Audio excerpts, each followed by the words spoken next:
Hey, this is Lee. I'm going to be doing a video where I'm going to talk to you about paid meet and greets.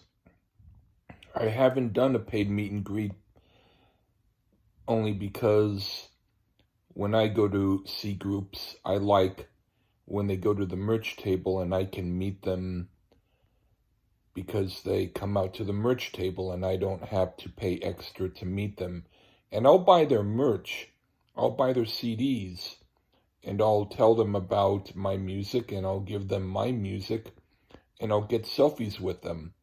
And I've done that with some bands. And so for me, that's the way to go.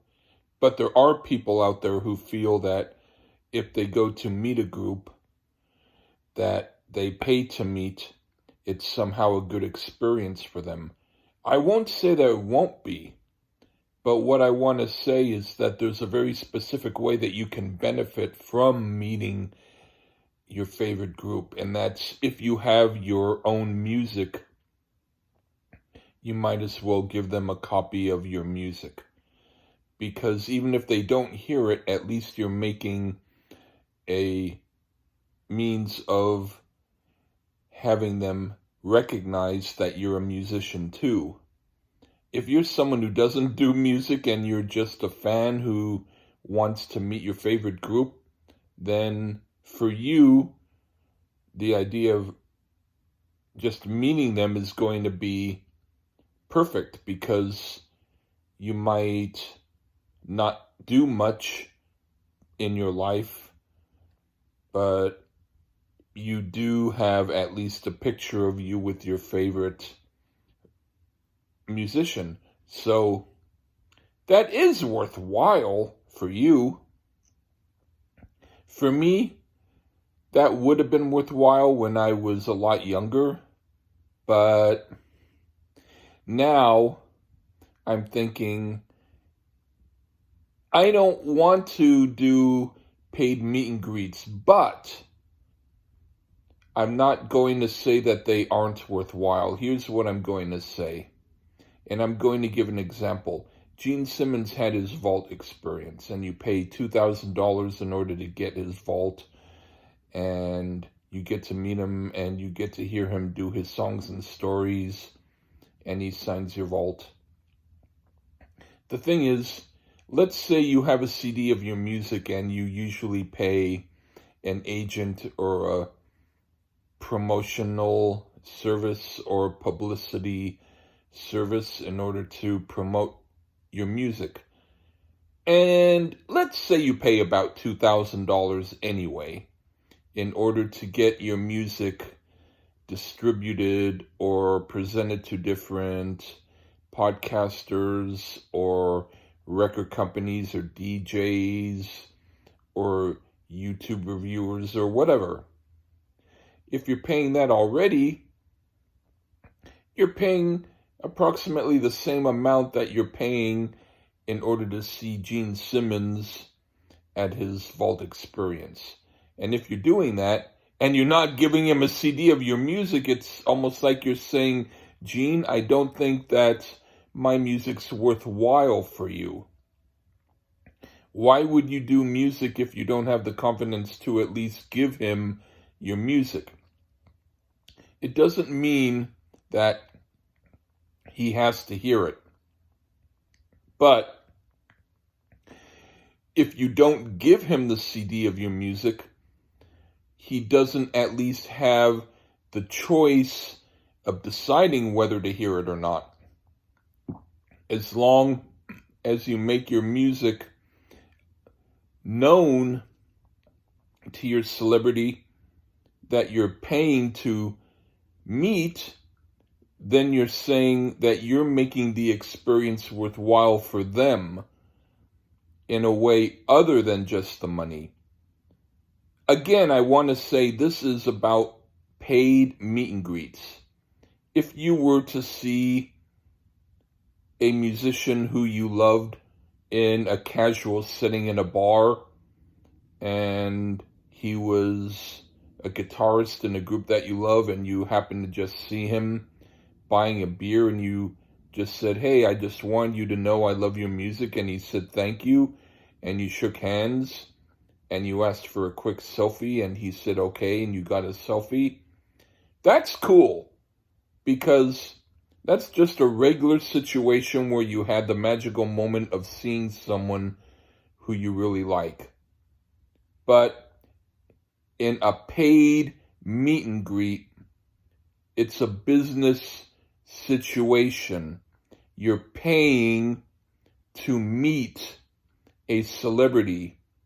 You don't really have an excuse of saying, I don't think of celebrities as celebrities. I think of them as real people.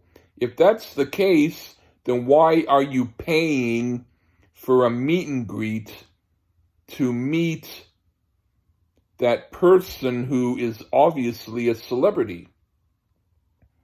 So if you're already doing that, get your CD, present it to them, because that way you're at least letting them know that you're the type of fan who has gone the extra effort to make it worthwhile for them to recognize that you paid to meet them. It's not like you just found their address in some listing and you put the CD in a envelope and mailed it to them, and it's possible that it will never see the light of day beyond a secretary who might throw it out in the garbage.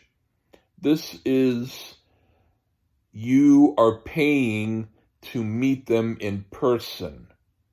And so if the only thing that you can do in the case of, let's say, Gene Simmons, is say, hi, Gene, I like your music. You can say that on Twitter. You can even just go outside your house and yell it and say it. And even if he doesn't hear it, at least you've said it. What's the point of just saying, hi, I like your music, if you have to pay a lot of money to do it? The point is, if you show them enough respect to say, I went the extra effort, I paid to meet you, I paid $2,000, so here's my music. They're going to say, oh, he didn't just put this out for a few pennies and then asked for spare change in order for people to hear his music. He purchased a meet and greet for $2,000 and he's giving me his music. They are going to see how someone who pays that amount of money is doing something to promote themselves, as opposed to someone who is paying no money to promote themselves. So that's what I'm going to say. In the case of, for instance, Gene Simmons' $25,000 experience of production, where people get their name on the credit in the vault, it depends upon whether or not you think that's important. But even then, when you're in the studio with him, why not just give him a CD of your music? And the guy who did the $50,000 home experience, if he wasn't a musician, well, I wouldn't know why he would pay $50,000 just to have Gene and Ace come to his house to perform, when afterwards the only thing he has is a YouTube video of that or his memory. But they're the ones who are the richer, or at least Gene is. If he gave them copies of his music, that's $50,000 of promotion there. That's showing I have $50,000 that I'm using to give you, to meet you, to give you my music. So that's how you can benefit. Otherwise, the only ones who really are benefiting are the artists. I'm using Gene Simmons only because he's done the 2,000 and he's done the 25,000 and 50,000. But there are other groups like that where certain members don't want to do meet and greets, but others will. But it's still a matter of, if you're paying for a meet and greet, you're paying for permission to at least present your music. I'm not saying they have to take it, but what I'm saying is it's a far better bet that they'll at least take it from you and say thank you than if you were to walk up to a stranger and just say, "Hi, take my music." Which I've actually done at times. I went to an area where there were various people walking by, and depending on who it was, I just asked them, "Would you like a copy of my music, free promotional copy?" And I was able to give them out. That means the same thing to me. Just the fact that they're able to say yes and take the music, even if I don't hear from them. Again, at least the first step was taken. That's what you have to realize, is you have to take a first step. If you think, oh, well, everybody is going to give them their music, why should I give them my music? If that's your attitude, you have a loser attitude, and you don't need to do music. Don't sell yourself short. If you're paying $2,000 or $25,000 or $50,000 to meet a celebrity, God damn, you have the right to show them your music. Even if you don't love your music, who knows? $50,000? Some albums don't even cost that much in order to get done. You're just giving them a CD of music that you've already done. If they like it and they realize that you've spent $50,000 just to meet them, to give them the music, do you think that they are going to ignore the fact that you gave them that money? They might not like your music, but they may listen to it. And that's the whole point. You want to make sure that you give them the choice of listening or not. Now with me, I'll go to gigs where the people are in the merch stand after the show, groups that I really like, so I don't have to pay more in order to give them my music or to meet them or to have selfies.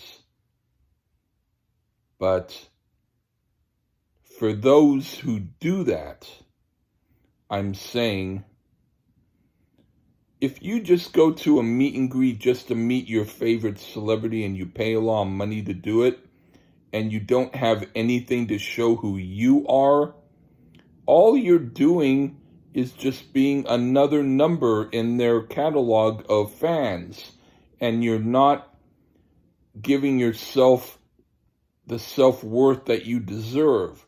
You need in your life to be significant and to show them who you are. And there's no guarantee they'll listen. You don't say you have to listen to this. You give them your music so that they know that you're out there. And they respect you because you paid them in a meet and greet. It's like you did your bit. You showed them, hey, you're having a meet and greet. I'm respecting you enough so that I will pay you so that I can meet you. And in turn, I just want to give you my music because I think you're a great musician. And if you have time and you would like to hear it and let me know what you think, here's my contact information, my phone number, and my email. And if you want to get back to me, that's cool. That's what I'm talking about. I am sick and tired of people who go to meet and greets for no other reason just to meet the artist and say, I love your music. I almost want to say, fuck off, you punks. Because you're not doing artists you're not doing them a service. You're doing them a disservice by acting like your music's not worth it. Don't have that attitude. The more people who say, my music and my life and my creativity is worthwhile, you can have a thrill by giving your favorite celebrity your music. So that's how you can benefit from meet and greets. You can leave comments saying that you disagree, but if you do, I don't really care. Anyway, have a good day. All right, bye.